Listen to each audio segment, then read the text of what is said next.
Welcome to mom's kitchen.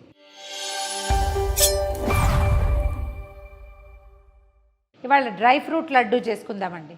ఈ dry fruit laddu ఏంటంటే మనం రోజు బాదం పప్పులో ఏవో పప్పులు నానబెట్టుకుని తింటాం కదా.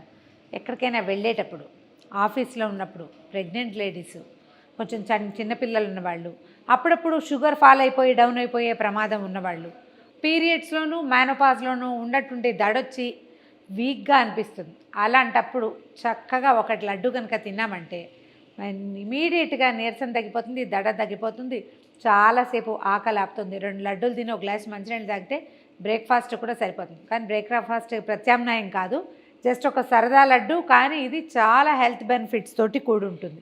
ఎందుకంటే ఎక్కువగా మనం ఇందులో డ్రై ఫ్రూట్స్ వాడతాము, అంటే నట్స్ వాడతాము.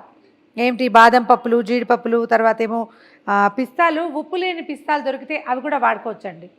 వాళ్ళన్నీ సాల్టెడ్ పిస్తాలు ఏమున్నాయని అవి నేను వేయలేదు. పిస్తా పప్పులు కూడా చిన్న ముక్కలు చేసి వాడేసుకోవచ్చు. తర్వాత వాల్నట్స్, తర్వాత ఏమో ఈ మన గుమ్మడి గింజలు, సారపప్పు అని దొరుకుతుంది చూడండి, ఆ పప్పులు కూడా వేసుకోవచ్చు.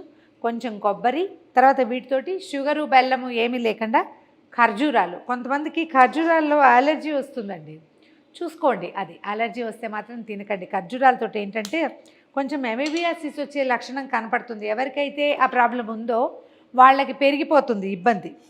ఓ స్పూన్ నెయ్యేసి ముందు జీడిపప్పులు వేయిద్దాం. ఏ పప్పులకి ఆ పప్పులు సపరేట్గా వేయించేసుకుంటే ఏమవుతుందంటే ఓ పప్పు కొంచెం ఎక్కువ వేపడం పడుతుంది, ఒక్కో దానికి తక్కువ పడుతుంది.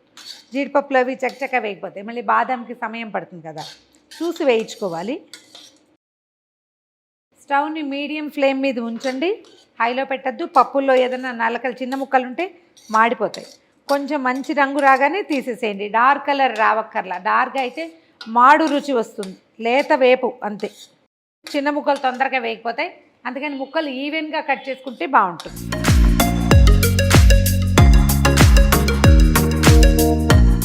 బాదం పప్పు వేయించేద్దాము. బాదం పప్పులు వేగిపోయినాయి, ఇవి కూడా తీసేద్దాం పక్కకి.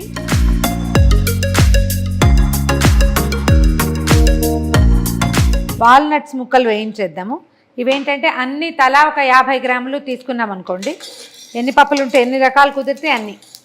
50 గ్రామ్స్ ఏవేంటి, బాదంలు, జీడిపప్పులు, తర్వాత వాల్నట్స్, ఆ తర్వాత మనకి పిస్తా కనుక దొరికితే అవి అన్నీ 50 గ్రామ్స్ తీసుకుంటే, ఆ తర్వాత మనం వేసేటువంటి ఇవి మన గుమ్మడి గింజలు అలాంటివి తక్కువే ఉంటాయి కదా, కొంచెం కొంచెం వేసుకోవాలి. 2 స్పూన్లు వేసుకోవాలి. సో వాటికి ఏం చేయాలి, మనం ఒక 1/2 కిలో కంటే ఎక్కువ 200 గ్రామ్స్ పప్పులు ఉన్నాయనుకోండి, 300 గ్రామ్స్ ఇంచుమించుగా ఖర్జూరం తీసుకుంటే సరిపోతుంది. వేగాక కావాలంటే ఇంకా కొంచెం చిన్న ముక్కలుగా చేసుకోవచ్చు. వాల్నట్స్ కూడా వేగిపోయినాయండి, పక్కకు పెట్టేద్దాము. గుమ్మడి గింజలు వేయించేద్దాం. మన దగ్గర చారపప్పులు అవి ఉంటే అన్నీ వేయించుకోవచ్చు అండి. అంటే మనం నార్మల్గా తినగలిగే ఏ గింజలు, ఏ పప్పులనైనా ఇందులో వేసేయచ్చు. పుచ్చ గింజలు, తర్బూజా గింజలు, ఏవైనా సరే. ఈ గింజలతో పాటు కొంచెం ఒక 2 స్పూన్ల ఎండు కొబ్బరి. ఈ కొబ్బరిని సన్న పొట్టుగా కాకుండా కొంచెం పొడుగాటి చీలికలుగానే తీసుకోండి. పొట్టు అయితే మరీ బాగుండదు అంత, అంటే వేగిపోతుంది, ఎక్కువగా మాడిపోతుంది. ఇలా పెద్ద పెద్ద వీటిలాగా, అంటే మనం ఈ కోరే దాంట్లో వెడల్పాటి పళ్ళు ఉంటాయి కదా, అక్కడి నుంచి కోరితే మనకి ఇట్లా చక్కగా పొడుగ్గా వస్తుంది, చాలా టేస్టీగా ఉంటుంది. కొబ్బరి, గుమ్మడి గింజల్ని కూడా ఇందులో పోసేది. ఒక స్పూనున్నర గసగసాలు వేయిద్దాము. ఇది ఏంటంటే హెల్త్కి చాలా మంచిదని చెప్తారు, కాకపోతే మోతాదుగా తినాలి, ఎక్కువ తినకూడదట. లడ్డూకి ఒక ప్రత్యేకమైన రుచిని తీసుకొస్తుంది. దీంతో ఏంటంటే అమీబియాసిస్ చాలా తగ్గుతుందండి. ఎక్కువగా తీసుకుంటే కొంచెం మత్తు వస్తుందని, అలవాటు అయిపోతుందని అలా చెప్తారు.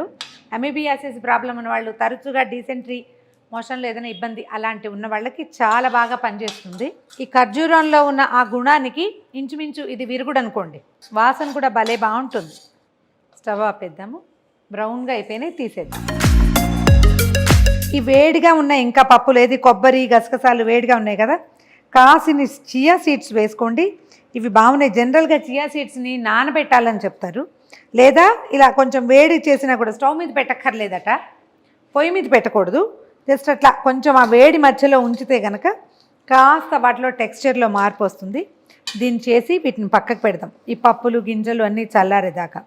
ఇప్పుడు ఏం చేద్దామంటే దాదాపుగా ఒక 300 గ్రాములు ఖర్జూరాలు తీసుకున్నాను. సీడ్లెస్ తెప్పించుకున్నామండి ఇవి. ఇందులో గింజలు లేవు. ఒకవేళ గింజలు ఉంటే కనుక ఒలిచేసుకోండి. గింజలు లేకుండా ఒలిచేసి ఓ మిక్సీలో వేసేసేయండి. దీన్ని ముద్దగా చేసుకోవాలన్నమాట. ఇంకెక్కడ తడి తగిలే వ్యవహారం ఏం లేదు. ఒకసారి చూడండి. జనరల్గా అయితే సీడ్లెస్ అని అమ్ముతారు. అందులో గింజలు ఎలాగో ఉండవు. గింజలు ఉంటే మిక్సీ జార్ పాడైపోతుంది. వీటిని ఏం చేద్దామంటే బాగానే ఉన్నాయి అన్నీ. మిక్సీలో వేసేసి మెత్తగా గ్రైండ్ చేసేద్దాము. ఈ ఖర్జూరాల ముద్దని నేతిలో వేసేద్దాము. ఎక్కువ హైలో పెట్టద్దు, సిమ్లోనే ఉంచండి. ఇది మనం మూకుడులో వేయగానే కాస్త ఇలా మెత్తగా కరిగిపోయినట్టుగా కనపడుతుంది. దీంట్లో ఏంటంటే కొలతలు ఎప్పుడు మనవే. ఇందులో పెద్ద ప్రత్యేకమైన కొలతలు ఏమి ఉండవు. ఇప్పుడు ఇంతే ఖర్జూరం ఉందనుకోండి, దీనికి తగినన్ని డ్రై ఫ్రూట్సే మనకు ఉండకు సరిపడా వేసుకుని చేసేసుకోవటమే. వేడెక్కితే ఏమవుతుందంటే ఇది కొంచెం పల్చబడి మనకి ఉండ చేసుకోవడానికి వీలుగా అవుతుందన్నమాట. అవసరం అనుకుంటే ఇంకొక 1/2 స్పూను నెయ్యి కూడా వేసుకోవచ్చు. ఇదే నెయ్యి, ఇంతకంటే ఎక్కువ నెయ్యి ఏం వాడం. మన గింజలు అవి ఎన్నున్నాయో అంతకు కొంచెం ఎక్కువ ఖర్జూరం వేసుకోవచ్చు, లేదా డబల్ కూడా వేసుకోవచ్చు. మనదే చాయిస్. ఒకసారి చేసి చూసి దాన్ని బట్టి రెండోసారి మార్చుకోవచ్చు అనమాట. మనం చేస్తే పూర్తిగా ఈ స్వీట్ షాప్లో చేస్తే ఎలా వస్తుందో అలాగే వస్తుంది, ఏమీ చేంజ్ రాదు. ఇందులో ఏంటంటే స్వీట్ షాప్స్లో వాళ్ళు నట్మగ్ వేస్తారు. అంటే జాజికాయ ఉంటుంది కదా, దాన్ని మనం ఏలక్కాయ పొడిలాగానే చేసేసి వేసుకోవాలన్నమాట. ఓకే, ఇది వేడిగా ఉంది. ఏం చేద్దామంటే ఇందులో ఒక 3-4 ఏలకుల పొడి వేసేద్దాం. తర్వాత ఒక్క చిటికెడు జాజికాయ పొడి. ఈ వాసన వల్లే ఇది బాగా డిఫరెంట్గా అనిపిస్తుంది. మామూలు లడ్డూల్లో మనం జాజికాయలు వేసుకోము చూడండి, ఎప్పుడు మహా అయితే పచ్చకర్పూరం వేస్తాం. కానీ జాజికాయ వేయటం వల్ల ఈ ఖర్జూరానికి ఒక డిఫరెంట్ స్మెల్ వస్తుందన్నమాట. మంచి అరోమాటిక్గా ఉంటుంది, చాలా రుచికరమైన వాసన. ఇప్పుడు ఈ ముద్దకి సరిపడా డ్రై ఫ్రూట్స్ వేసేద్దాం.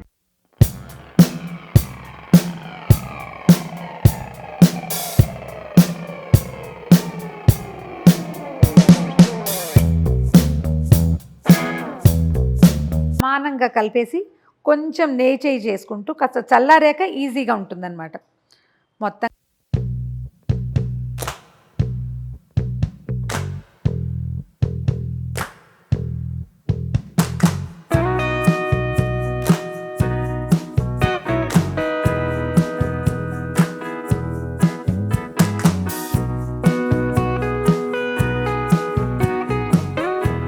ఒకటైనా డ్రై ఫ్రూట్ లడ్డు రెడీగా ఉంది. ట్రై చేసి చూడండి.